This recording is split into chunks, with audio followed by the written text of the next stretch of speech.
So right here I have a couple of first aid kits that I put together. This summer I'm going to be going camping for 5 weeks straight. Yeah, I know.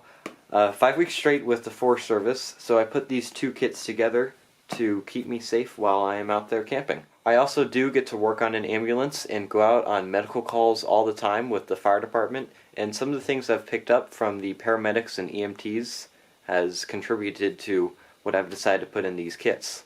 So this kit right here, the green one, is for my everyday bumps and bruises, cuts and scrapes. And then this kit right here, the red one, is, oh my goodness, I just cut off my leg, I need some serious first aid right now. So we'll go ahead and look at the green one first. So the bag I actually ordered online off eBay, and it's a great bag. The reason I like it is you can easily attach it to your backpack, and then let's say I'm 100 feet away, I can tell someone, hey, go rip off my green first aid kit, and all they have to do is unbuckle it, and then they can just rip it off like that, and it just comes right off the bag. So that's why I really like these first aid kits. And you can also attach this to vests and whatnot, your belt, all kinds of different things, but I really like the rip off feature. So we're gonna go ahead and unzip it here and see what's inside. When you first open it, we have a couple of loose things right here. I have 9 sets of antiseptic wipes, and I use a lot of these often, so that's why I have 9, and I'm sure 9 will definitely get me through 5 weeks of camping. I have 3 alcohol prep pads, kind of the same deal, and then I have 6 sets of sting relief, so if I get stung by a bee or someone else does, put this over the stung area, and that will definitely help out. Back here I will have 2 sets of gloves. Right now I only have 1, but I have a set of latex gloves that I can just pull out and put on. I know this is not a trauma bag, but you never know. And I will be replacing this pair of gloves with actual EMS latex free gloves. This is just an old pair that hasn't been used yet that I decided to put in the back here. Also in the back I have a little first aid, CPR, and AED guide. It has all kinds of different information.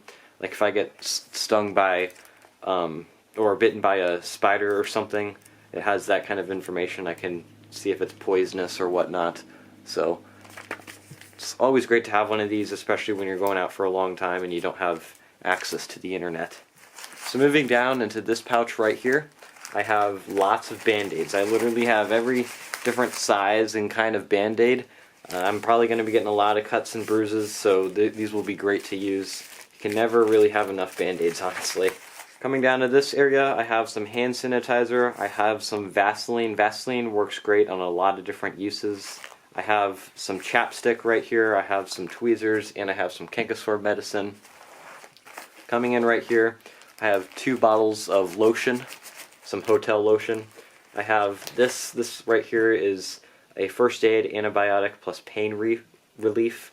Basically you can wipe it on a wound or something and it will help relieve pain and help heal the wound. Right here I have a bag that says pain on it. It has some brand and non-brand aspirin. Well, this is a non-aspirin, so if someone I'm working with is allergic to aspirin, I'm not, but if someone is, I can give them that if they need it. And then I have some just plain old aspirin. This bag right here is my sick bag, so if I get sick while I'm out there with like a sore throat or something, I have lots of different airbornes, cough drops, Tylenol, NyQuil, Dayquil, stuff like that. Stuff that can get me through a cold, because you never really know what can happen. And in this compartment right here, I have a couple of cool things. I have 2 little nosebleed plugs. Get a bloody nose, these work great. I have some antibiotic ointment. It's kind of the same thing as this, just in a different form. Right here I have 4 sets of burn cream packets. Great to have, especially when working around fires and whatnot. And then right here I have another little antibiotic ointment kind of a thing, but this only has natural chemicals in it, and it comes in a nice little case, so why not throw it in? And when you're done, the bag just folds together nicely and zips right up. Oh my goodness, I just cut off my leg. So this first aid kit right here does not really have any good supplies for that. We need, the trauma bag. So obviously I have my trauma bag in the red and black version so it can stand out easily. And as you can see, it's a lot thicker. I have it packed with a lot more goodies than the other bag. Let's go ahead and open it up and see what we have inside. As you can see, it works the same as the other bag. You just unclip it and unzip it. So opening it up here, as you can see, we have a lot of good stuff right off the bat. Right here I have 2 Cat Gen 7 tourniquets. These are the latest and greatest tourniquets from Northern American Rescue. These things are awesome. If you don't know what they are or what they do, definitely do some research on them. And in fact, I'm probably going to make my own separate video just on these. But basically, if I had to cut off blood flow to an arm or a leg, I could do that with these. Right here I have kind of a cast thing. It's not sterile, obviously, but if I had to like wrap my wrist up for whatever reason, then I could do that with this. And it just sticks, and it's kind of nice. Up here in the top compartment I have a bunch of different large gauze pads. So it's basically like a sterile napkin that you can use to cover a wound. Down here in the smaller compartment I have some smaller gauze pads, so that's good for, you know, smaller wounds. Right here I have 2 sets of blue latex-free gloves. Chances are, if I'm using this bag, then I'm definitely going to have gloves on. So that's a good thing to have, especially to have 2 pairs of it at least. Right here I have a set of shears. This is great if I had to cut a shirt open or something to get to the wound. Coming down here, right here I have an S.E.R emergency trauma dressing, 4-inch, and it's by Northern American Rescue. Northern American Rescue is like one of the best companies for this kind of trauma. But basically it's kind of similar to this, but it has a built-in gauze pad, and it's great for really bloody wounds on a variety of different places throughout the body. Right here I have some Celox, I think that's how you pronounce it, and these work great. Basically you rip it open and dump it on a bloody wound, and it stops all the bleeding. Right here I have some more antiseptic towels. If there is a smaller bloody wound, definitely applying some of this stuff before you patch it up is not a bad idea. Right here I also have a bag that is labeled as Biohazard Waste, because, you know, if there's all these bloody napkins, I'm not just going to leave it there in the forest. So it would be a good idea to put it in a bag or something where I can safely dispose it. Coming back here I have 4 sets of super large band-aids. I have a triangular bandage. There's a lot of different things you can do with this, so I really like triangular bandages. And then I have an emergency blanket.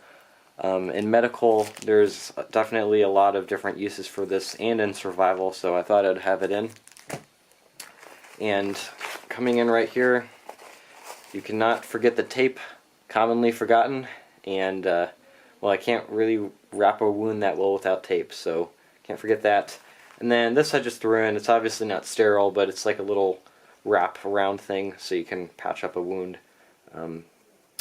We had an extra one, so I just decided to throw it in.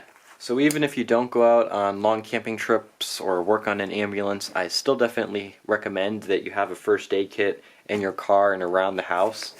Here's one that you can get at local stores or online for probably $15 to $25. And as you can see when we open it up here, there's all kinds of different goodies. And one thing I absolutely recommend you do is go through all the materials, make sure you know what's in it, make sure you know how to use it, and customize it. Add anything else in there that you think you would need. Like, for example, some matches. You could put this in, and if your car ever broke down in a winter storm or something, you could make a fire if you had to. So customize things, make them your own, and be prepared to save a life one day. Have a great day, everybody.